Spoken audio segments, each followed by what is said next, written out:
Hello, everyone. This is Audrey Codner-Gibson from ACG Math Tutoring. And I'm Dawn Porta from Think Outside Tutoring.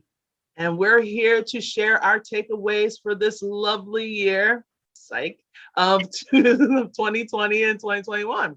So get ready to hear some takeaways. So we're going to talk about successes today and some of the successes that we've had with our students and our tutoring experience from the past year of academics. With some of my students, we've seen large amounts of growth and successes. Would love to share an example with you. One of my math students that I had, she came to me with some areas of growth, some large gaps from second grade to third grade, and I was able to assess them. And when I did, I was really excited because I said, okay, she's really strong in this area. She's a little weak in this area, but we can fix that. We can work on it. We have these skills. And as we continued to work through the academic year, her grades went up. She gained all this confidence. She realized what she was good at, what were her strong suits, and watching her smile through the process and enjoying to learn some tricks about math and powers of 10.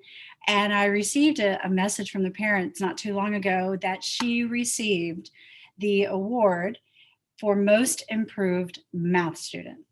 And I glowed. I was like, I'm so proud of her. She totally deserved it. She'd worked so hard this year. And, I know I had a hand in that, but it's all about the student. It's all about the energy and effort that she put into it. But I was just so excited for her and to be a part of that.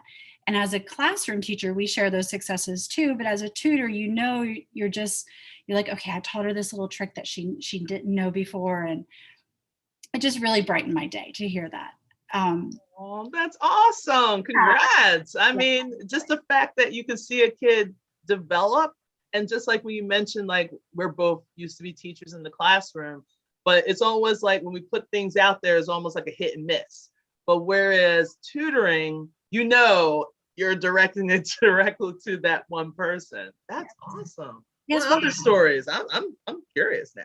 Well, the other student I have, another student I have that really struggled with organization, time management, focus, and we would again say it like a mantra every time we met.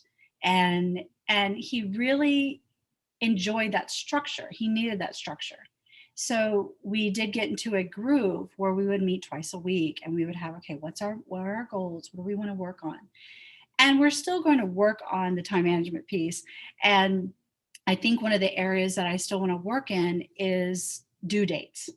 As students move into the upper grades, there are more projects to do, there's more details, and waiting till the last minute just doesn't fly. So getting them used to, yes, we do it too as adults. We don't want to do this one chore or this one piece of yard work that needs to be done, but the sooner we do it, the better off we are. And that's one of our goals for our coming up sessions, is to work on due dates. But his time management skills have increased. His focus has increased. And his organizational skills are getting better. But it's still, to me, a success compared to where they started the school year at, because this student was solely an online student. Getting organized at home without getting distracted, as we know, is very difficult. Yes. And especially as children, they want to have like 5 screens open or leave class. And we want to make sure that they know how important it really is to be in front of this for right now, until they move back into brick and mortar.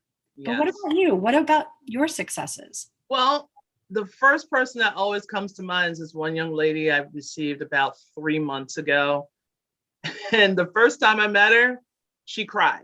Not like, oh, I don't want to do, like the ugly cry, like there is all kinds of stuff. And I'm like, I've been teaching for 19 years. I have never seen a kid cry this badly because of education, like never.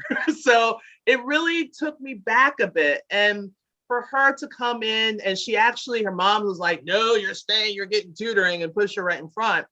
But then I just basically kind of reassured her, like, look, I'm not here to judge. I'm not here to pick on you. I'm just here to support you. I just want to support you step by step. If you feel after today's session that you don't want to meet me ever again, guess what? You don't have to meet me ever again. There is an option. You are not dumb. You just need to tweak some things. Let me see what you can do, and let's see what I can help with. By the end of the session, she was like, when's the next session? Now, 3 months later, she has an A for math.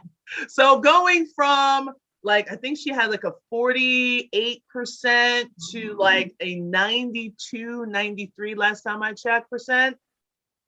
I don't know. I don't know if it's because that I just kind of gave her that reassurance, like just how you give that young man the organizational skills, like just to give him that reassurance that yes, you can do it. It's always great to have a cheerleader. And I know a lot of the kids, their parents are the cheerleaders, but they just like, I hear it from my mom, I hear it from my dad all the time. To hear it from someone that I've just met, it just seems like it values more.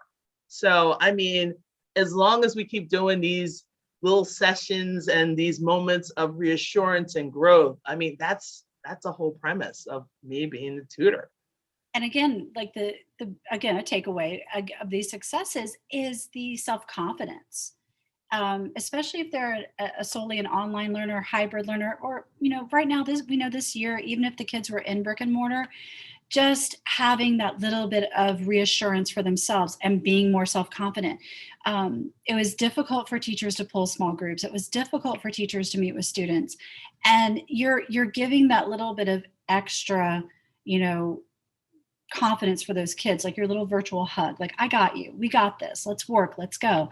And knowing that you're supporting them and in such a positive manner. You know, if we're having to push them to do it, I don't want them to push. I don't want them to dread it. I want them to understand that this is for the greater purpose of your following academic years. And you can do it. If my kids can work through this, then they can. And I was just so proud of watching a lot of my students grow this year and take risk to Yes. be successful. I think that was really important. It was definitely a different year, and they had to learn some self-sufficiency as well at a Yeah, young age. definitely. Because this was the year to test it out. Because even before COVID, a lot of people were very hesitant about online learning or just online anything. And now when COVID hit, they're like, just go online, just look it up online. But now they're going to be transitioning. So that's going to be our next part. Our next part of the series is how do we prepare them for that next piece? Because guys, their mindset has to change up again. So we're definitely going to be looking forward to that. So I am Audrey Codner-Gibson from ACG Math Tutoring. So going from pre-algebra all the way up to college algebra. And I'm Dawn Porta from Think Outside Tutoring, and I tutor anything from first grade up to about 8th grade, math, science, reading. And thank you for watching. Thank you for listening. And I am looking forward to our next video as well.